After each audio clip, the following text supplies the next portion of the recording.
พอทั้งอายบ่มอง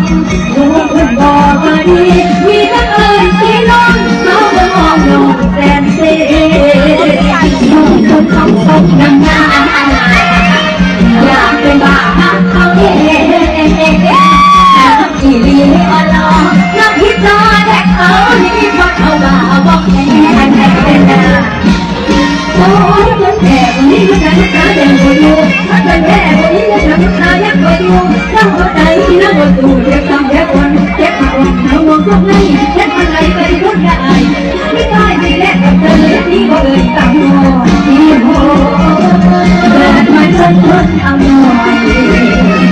น้ำตาหน่อยอาจก็โซ่โอ้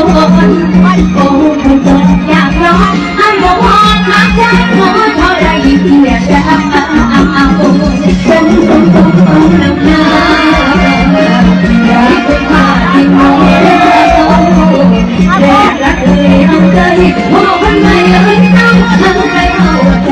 เอาแท้แรงพวกน้อยก็ยังเอาคืนเคยยืมเอาใจแรงพวกน้อยก็ยังเอาคืนก็ยืมเอาใจยืมใจฉันนี้ยังนับเลยรวยขอแค่ใจแค่ขาดขอแค่ทั้งนั้นก็เลยมันไม่มาหรอกมันไม่มาทิ้งอายนี่พวกเราหายก็ได้รับรองเปิดน้ำ